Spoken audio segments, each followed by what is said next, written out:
इसलिए बेहतर ये होता कि मैं भी आपके साथ चलता।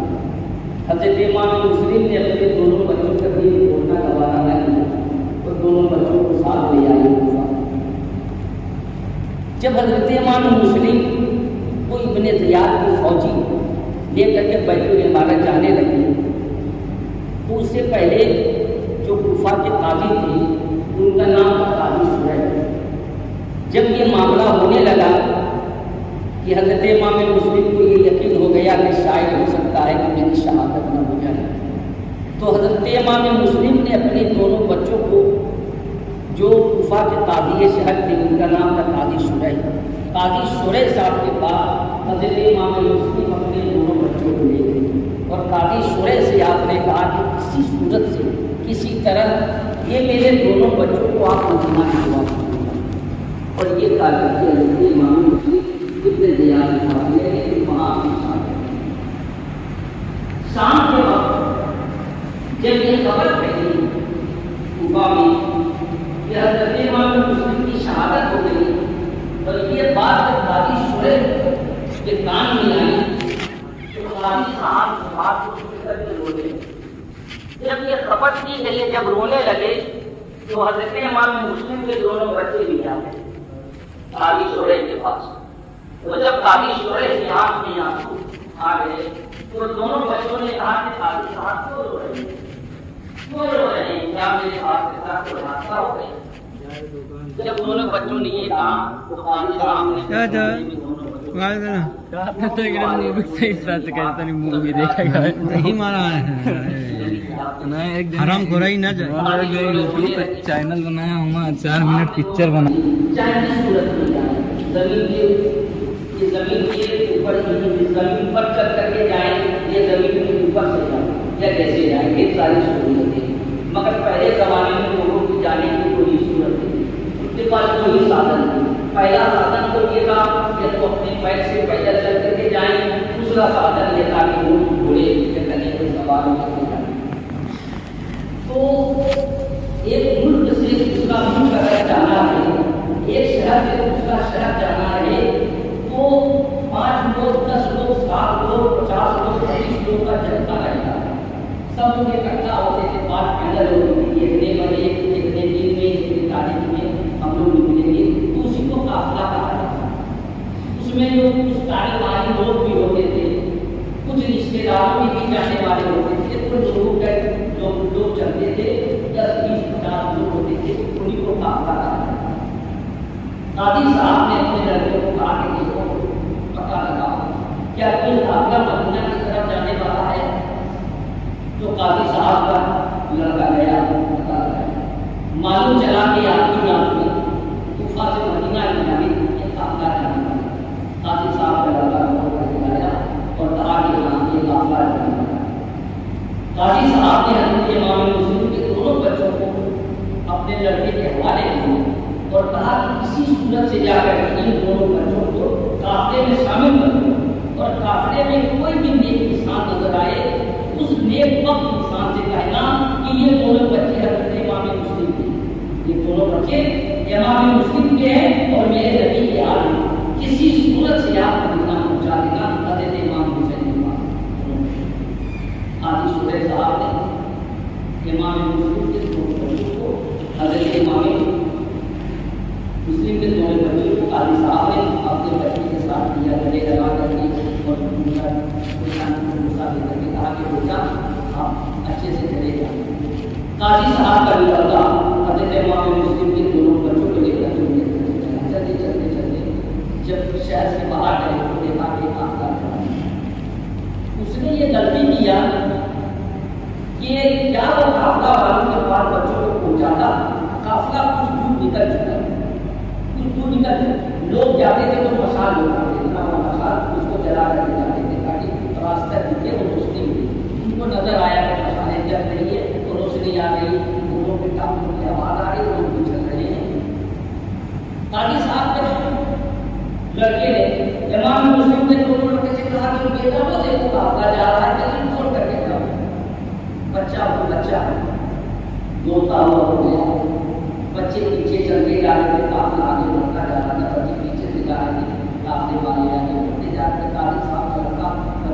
सामने काफला दिखा करके और अपने घर गया, अपना घर जगाया। हजरत इमाम मुस्लिम के दोनों बच्चे, नन्हे बच्चे, छोटे छोटे बच्चे थे, 7-8 साल की उम्र।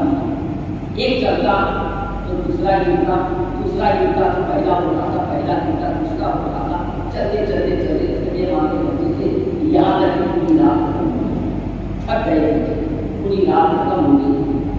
अब ये बच्चे एक जगह पहुंचे, वो ऐसी जगह थी कि वहां पर बहती थी नदी के किनारा। बच्चे पहुंचे, थक गए थे, नीचे पढ़ते ये जगह पर वो सो गए। अच्छा, आँख खोली तो सूर्य हो चुका था, सूरज निकल चुका था, रोशनी फैल चुकी थी। 7-8 बजे दोनों बच्चे उठे, कहीं क्या हो गया, दिन निकल आया। काफले वाले कहाँ चले गए, काफले वाले को दूर जा चुके थे, बच्चे काफले वालों तक पहुंचना था। 7-8 बज गए थे। जिस जगह ये दोनों बच्चे वहां रुके थे, वहां के लोग उसी नदी के पानी को इस्तेमाल करते थे, उसी नदी के पानी से नहाते भी थे, कपड़ा भी धोते थे और उसी नदी के पानी को पीते भी थे, उसी से खाना भी खाते।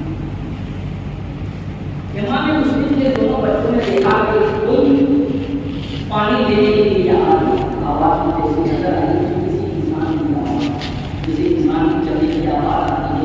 दोनों बच्चों को ये बात समझ में आई, हो जाती बच्चे डर के मारे उसी नदी के किनारे ये सारे पेड़ थे, एक पेड़ के ऊपर दोनों बच्चे चढ़ गए, आगे छुप जाते हो सके कोई दिन न सके छुप जाते। इमाम मुस्लिम के दोनों बच्चे पेड़ पे चढ़, एक कनीज आई, एक घर की नौकरानी, एक लड़की थी, एक कनीज, एक नौकरानी आई, इसी घर में काम करती। पानी के बर्तन जब वो कनीज को लड़की ऐसे नदी में डाली तो वो पेड़ का परछाई उसको नदी में नजर आया। तो देखती क्या है कि दो बच्चे की तस्वीर पानी में ऐसे करके उठाई तो देखती क्या वो बच्चा पेड़ में सजा हुआ, वो पानी का भरती। उसने दोनों बच्चों को बड़े प्यार उसको समझाई, उसको समझा बुझा करके दोनों बच्चे बचिया खाली पूछने के दोनों को बात करने वाले को होशियार भी बातचीत कर रहे थे, समझ और ऐसे भी नहीं के खानदान दोनों बच्चों ने तूफा के वाकयात बताए। कैसी सी बात है, मेरी बाप की शहादत हो गई, हमारे बाप का नाम मुस्लिम। तो जब हज़रत इमाम मुस्लिम तूफा आए थे तो ये बात तय थी। इमाम हुसैन की भाई बन करके उनके चचा चार भाई दूसरे की तमील आए, उनके साथ वो बच्चा है, ये बात तय थी। वो कनीज ने भी कहा कि जब उनके बच्चे हो, दोनों बच्चों ने कहा कि हाँ हम इमाम मुस्लिम के बच्चे।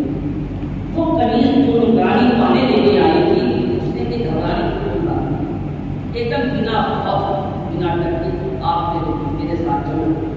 मेरी जो मालकिन है वो अहले बैत से नबी पाक सल्लल्लाहु अलैहि वसल्लम की आल से, उनकी औलाद से मेरी मालकिन बहुत मोहब्बत करती है। चलो वो पानी हरी और बर्तन उठाई और दोनों बच्चों को लेकर के घर में ले आई, जिस घर में वो कनीज काम अपनी मालकिन से बताई ये दोनों बच्चे हज़रत इमाम मुस्लिम।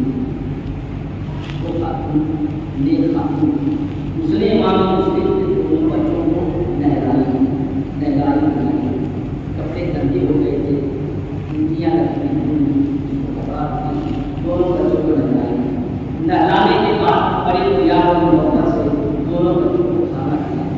पैर में छाले पड़ रहे थे, उस खातून ने हज़रत इमाम मुस्लिम के दोनों बच्चों के पैर में देर मांगी ताकि आराम मिले और एक खाली कमरा था, उसी कमरे में वो खातून हज़रत इमाम मुस्लिम के दोनों बच्चों को दे दी और कहा कि बेटा आप दोनों ये इंतजाम कर देती हूँ, आप दोनों यहीं पे आराम करो, आप सो। किताब में लिखा है कि अल्लाह ताला एक वक्त के घर में वक्त इंसान पैदा करता है और वक्त इंसान के घर में अल्लाह ने एक वक्त इंसान पैदा करता है। औरत को इतनी मोहब्बत रखती थी नबी पाक सल्लल्लाहु अलैहि वसल्लम की आल से,